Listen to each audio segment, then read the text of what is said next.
কুমোদপুর গ্রামে গফুর মিয়া নামে এক ব্যক্তি বসবাস করত। সে ছিল একটু অলস, আবার সে রোজ বড়লোক হওয়ার স্বপ্ন দেখত। তার স্ত্রীর নাম ছিল রহিমা। সে ছিল বাস্তববাদী এবং সংসার সামলাত খুব সুন্দরভাবে। তাদের ছিল দুইটা ছেলে, যার মধ্যে একজন বুদ্ধিমান এবং আরেকজন ছিল দুষ্টু। ওগো গফুর, উঠোনে ধান শুকাইছে, বৃষ্টি আসলে সব ভিজে যাবে। এই ধান বেচে আমি গরু কিনব, গরু দিয়ে জমি চাষ করব, তারপর সোনার মতো ধান হবে। সেই ধান বিক্রি করে বাজারে দোকান দেব। বাবার স্বপ্নের দোকানে আমি চানাচুর খাবো। আগে ধানটা তোলো।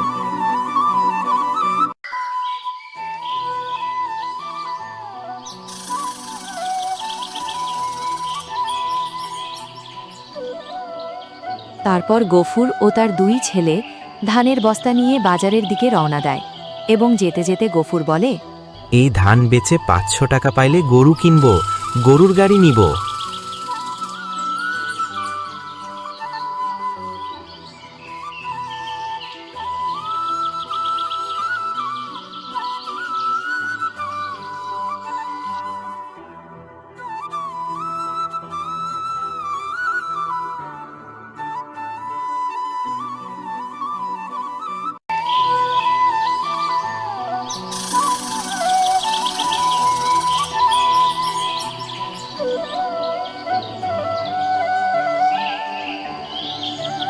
বাবা, তোমার গাড়ি কই?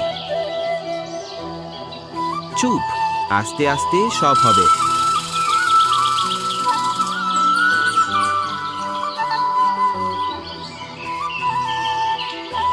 হঠাৎ হোঁচট খেয়ে গফুর পড়ে যায় এবং আধা ধান মাটিতে ছড়িয়ে যায়।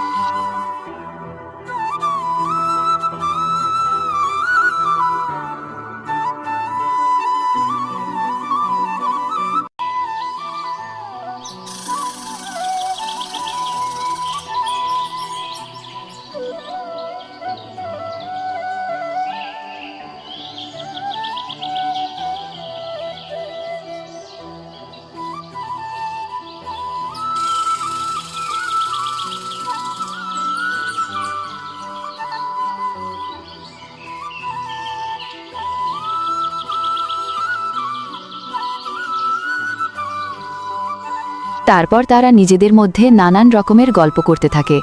অবশেষে বাজারে পৌঁছে যায়।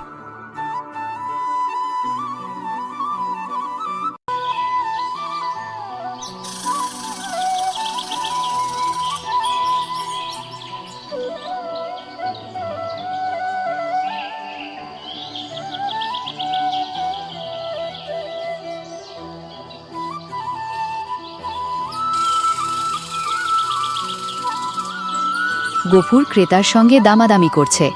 এমন সময় রহিমা বাজারে এসে হাজির হয়। এই ধান ভেজা আছে, দাম কম দিব। কি বলেন? এই ধান দিয়ে তো আমি গরু কিনতে চাই। গরু কিনতে চাইলে আগে ধান শুকাও, পরে দাম বাড়বে।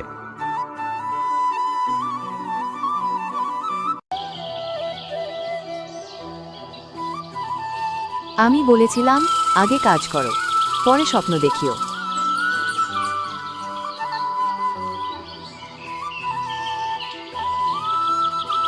ক্রেতার এই কথা শুনে গফুরের মন খারাপ হয়ে যায় এবং সে মুখ ভারী করে বাড়ির দিকে রওনা দেয়।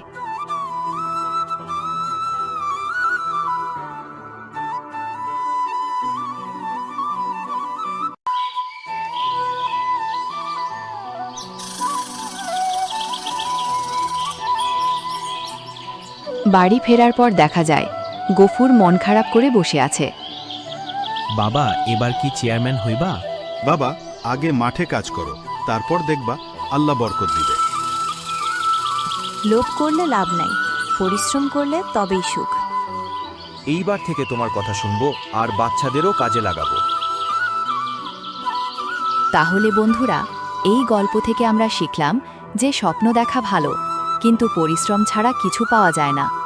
আর অতিরিক্ত লোভ করলে হাতে যা আছে তাও হারাতে হয়। ভিডিওটি ভালো লাগলে লাইক করো, কমেন্ট করো, শেয়ার করো এবং সাবস্ক্রাইব করতে ভুলবে না কিন্তু।